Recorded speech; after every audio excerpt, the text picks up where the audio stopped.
Assalamualaikum guys. So, apa yang ada kat tangan kita adalah satu benda yang agak kontroversial untuk sekarang ni. Iaitu RG Vita. Bukan RG Vita Pro So, saya akan unbox dan ceritakan sikit why benda ni kontroversial. So, jom kita.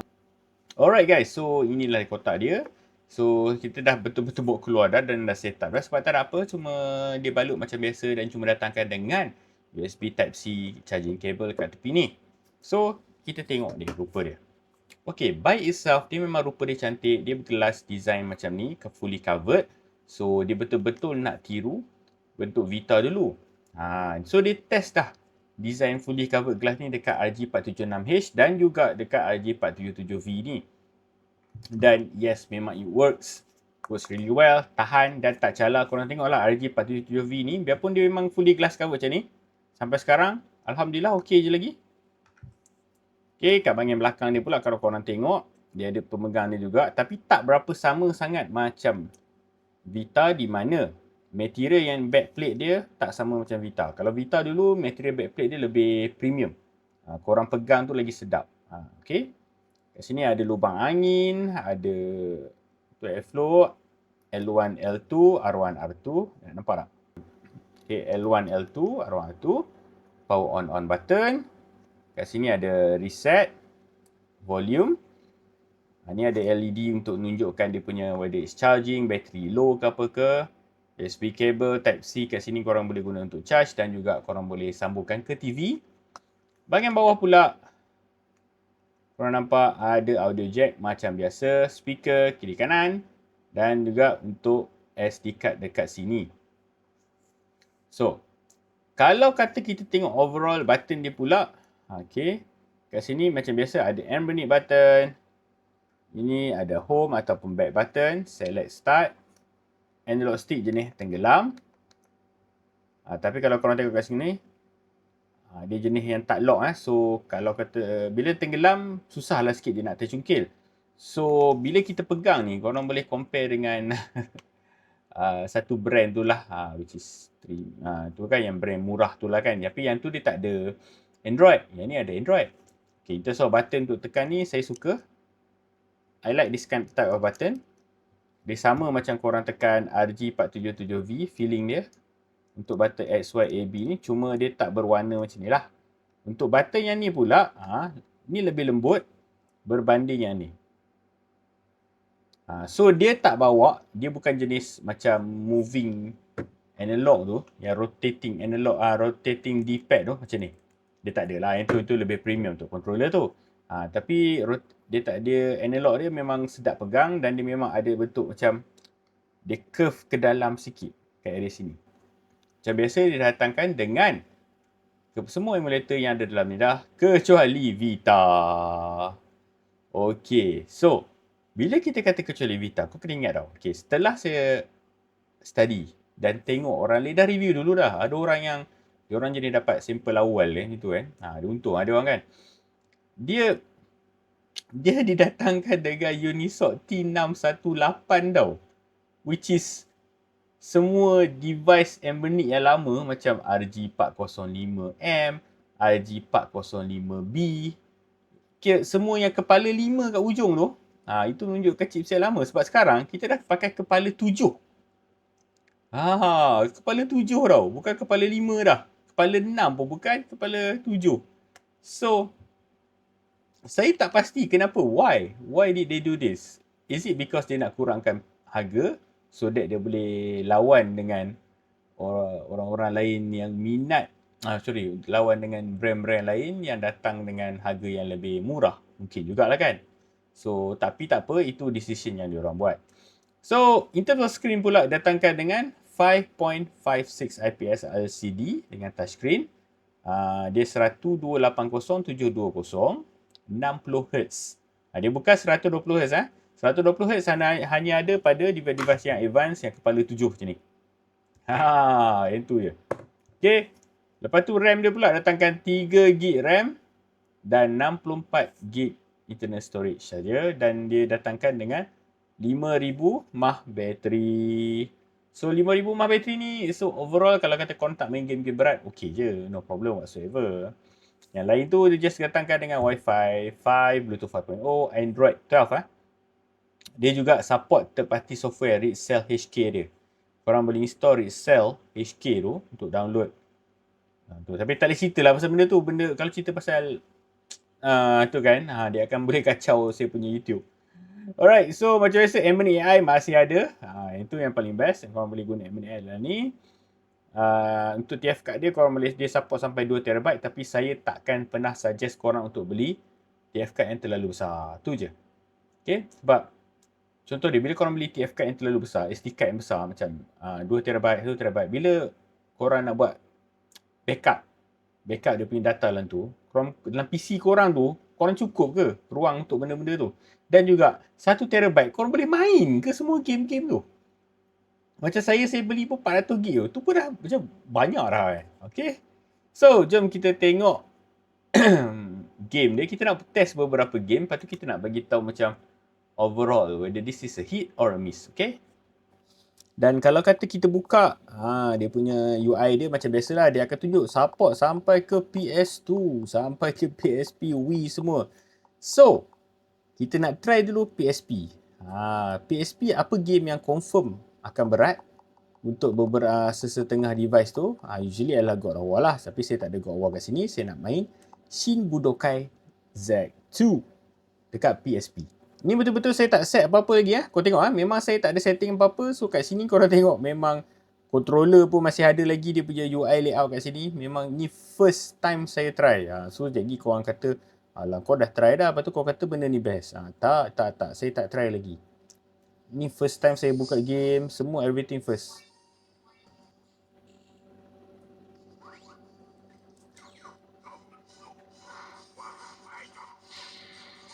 Okay, untuk PSP tak ada masalah. Still quite smooth.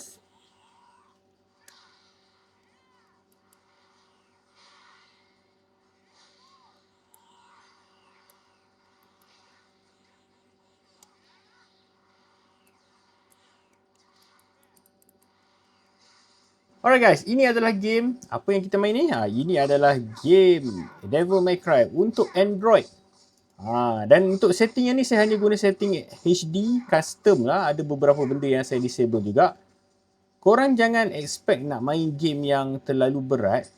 Lepas tu korang nak high end kan. Contoh korang main Mobile Legends, lepas tu korang nak pakai dia spec UHD lah dengan FPS tinggi ke apa. Tak boleh. Sebab kau kena ingat ini adalah dia pakai satu orang kata apa, chipset yang dua generasi yang ke sebelum tu. Ni T618. T618 ni dia memang difokus untuk budget Android device yang bentuk horizontal macam ni.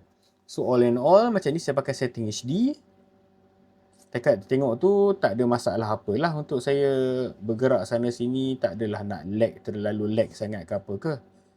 Okay, seterusnya kita nak try game PS2 pula. Tadi dah try game PSP. Ini game PS2 Dragon Ball Sparkling Meteor. Dan even though saya guna high mode, saya tak ada dengar bunyi fan yang terlalu kuat kat belakang ni pun. Macam kalau kata device yang sebelum ni macam RG406H ke apa ke, semua tu korang akan dengar. Even RG Cube sendiri dengar bunyi fan dia tu.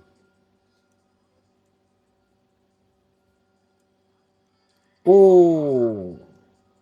Okay. Memang tak berapa sedap. Oh no. Dia playable tapi korang takkan puas lah main game macam ni. Yang ni memang saya guna standard setting, saya tak ada adjust apa-apa dekat emulation .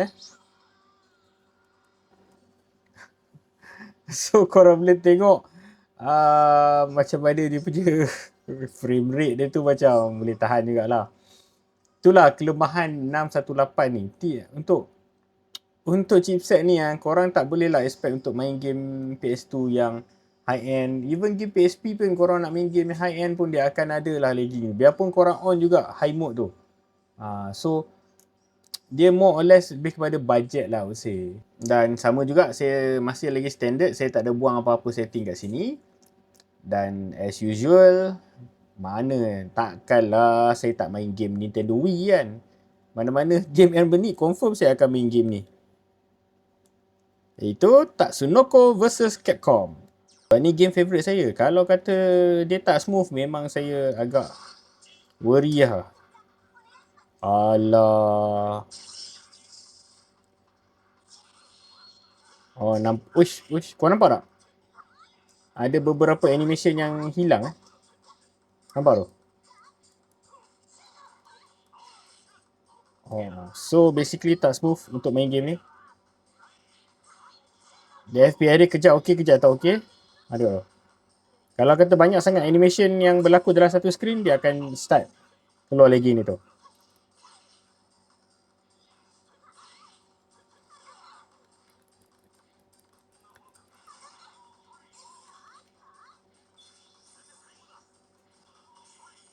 Nah, dia tu.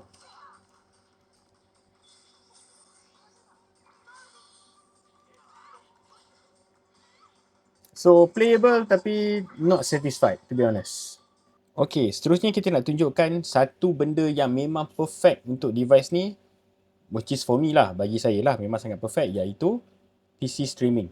Tapi korang kena ingat lah, dia kalau PC streaming ni macam saya cerita sebelum-sebelum ni, kena pastikan network korang tu memang cantik, PC, router dan device ni berada dalam tak ada interference yang terlalu banyak. Okay, kat situ. Dan to be honest, saya test memang sangat-sangat best lah. Kau tengok tu.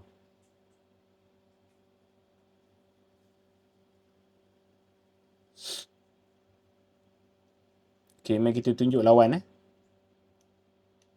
So, korang nampak kat sini yang memang very smooth, tak ada masalah apa-apa untuk PC streaming. Grafik quality memang sangat cantik. So, korang boleh... Ni bukannya saya pakai main game Android ke apa tak. Ini game betul-betul game ni je.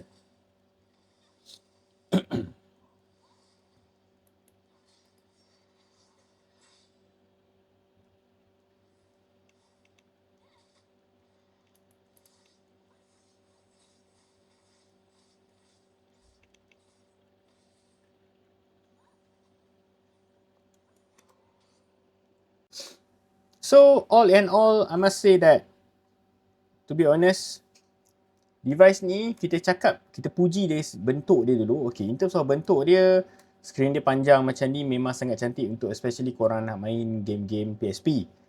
Okay, dan kalau korang tengok tu, nak pegang, nak selit dia pun lagi senang sebab dia very thin. Kalau kata compare dengan RG 557 5.46 dengan 5.5, korang tengok dia, nampak lagi besar kat 557, tapi nak simpan, lagi senang simpan RG Vita ni. Dan untuk panggil dia game Vita, untuk panggil dia RG Vita, saya rasa tak apa sesuai. Mungkin kena panggil dia RG horizontal ke, RG 5.5 horizontal ke. Sebab to be honest bagi saya, bentuk ada, tapi capability dia untuk main game Vita tu, dia tak semua game playable. Okay, sebab apa? Saya cerita kat korang dulu, okay. Masalah dengan emulator Vita. Okay, saya ada emulator Vita yang saya pernah buat kat video sebelum ni. Emulator Vita tu, dia tak fully betul-betul functional dan bagus lagi. Tak fully optimize tau. Untuk mana-mana device pun sekalipun. So, oleh sebab macam tu, dia memerlukan device yang sangat-sangat powerful. So, RG 557, RG 477 boleh main Vita. Okay, no problem. Tapi ada few games yang memang akan ada masalah juga. Tapi yang tu masalah dekat emulation. Tapi untuk yang ni, oleh sebab dia tak fully optimize RG Vita, emulation Vita tu. So kalau korang nak main kat device ni, saya tak betul-betul suggest. Mungkin korang tunggu untuk RG Vita Pro. Tapi however, kalau korang nak satu Android device yang Android retro game device lah, yang quite budget, this would be good. Sebab kalau kata screen, in terms of screen, memang this is the best lah. Sebab orang akan compare dengan brand-brand lain yang screen panjang lah apa semua lagi best lah. Dia orang tak nak yang vertical lah. So this would be great. Button design dia apa semua tu memang sedap. Kalau korang tengok kat sini, up down button, nak tekan ni pun memang cantik, elok. Dan yang paling penting, ada RGB dia kat sini. So, to be honest, physically, memang I'm truly impressed. Ringan apa semua. Cuma, screen dia tu tak seberapa cantik macam skrin yang 120Hz ni. Itulah. Tapi again, this will be budget option. Okay. Untuk Vita Pro kita tak tahu macam mana lagi. Sebab dikatakan dengan kata Vita Pro dia tak datang dengan chipset yang sama dengan ni. So kita tak tahu chipset tu macam mana. Whether or not dia bagus untuk emulation Vita ataupun tidak. So, I must say that kalau kata korang memang dalam, orang kata tengah mencarilah satu device yang memang korang minat Embernic. Okay. Saya memang macam tu je. Saya review Embernic je. Sebab saya memang akan beli Embernic saja. So kalau kata korang memang tengah mencari satu device Embernic yang skrin panjang, daripada korang beli 406H, 476H yang mungkin kecil sikit, korang nak skrin yang lagi elok besar, you might as well get this untuk harga yang budget. Budget Embernic lah kan. Sebab memang kalau kata korang tengok dekat Shopee, harga dia agak mahal sikit actually kalau kata korang beli direct dengan website Embernic sendiri. However, korang kena ingat kalau beli Embernic direct website, mungkin akan ada nantilah bila dah post, nanti akan ada certain issue lah. Isu apa? Yang tu korang PM lah, kita sembang-sembang. Okay, so macam mana guys? Lepas kita dah tunjuk kita punya unboxing dan kita dah tunjuk capability dia apa semua. So, apa pendapat korang? Kan? Mesti korang rasa macam, why? Kenapa dia keluarkan RG Vita? Kenapa dia tak keluar saja RG Vita Pro? Why is it an RG Vita yang tak fully capable untuk main Vita sendiri? So, I believe, this is myself, my personal belief. Saya rasa mungkin sebab dia nak buat satu device yang harganya agak murah untuk orang nak main dalam skrin yang panjang. Macam ni tau.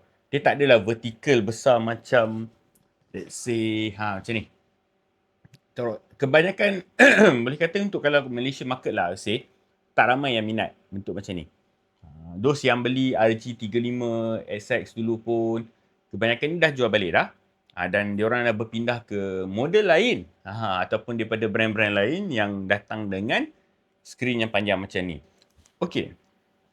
Oleh sebab chipset dia tu, the main problem dengan RG Vita is actually the chipset. I think sebab dia nak kurangkan price point dia, dia letak terpaksa buat macam tu.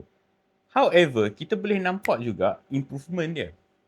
Whereby, kalau kita tengok sebelum ni dia dah keluar RG476H, di mana dia test benda ni. Apa dia benda ni? Ni skrin yang macam ni, layer bahagian atas ni fully glass, and then RG477V pun sama juga. Kita dah tahu dah bila benda tu keluar. So, RG Vita is coming soon. And then, nampak ni, control yang jenis macam ni, dia ada macam gabungan sikit in between RG Slide dan juga model yang RG Slide lah, yang jenis tenggelam macam tu. So overall, whether this is a hit or a miss, okay, to be honest, kalau kata korang ada budget, might as well tunggu RG Vita Pro. Okay, kalau kata korang rasa korang okay dengan harga dia, korang boleh terus beli RG Vita. So by right, bentuk dia memang cantik. Memang cantik. Betul-betul bentuk Vita. Belakang ni ada benda yang sama untuk pegang, kan? Although dia taklah super perfect.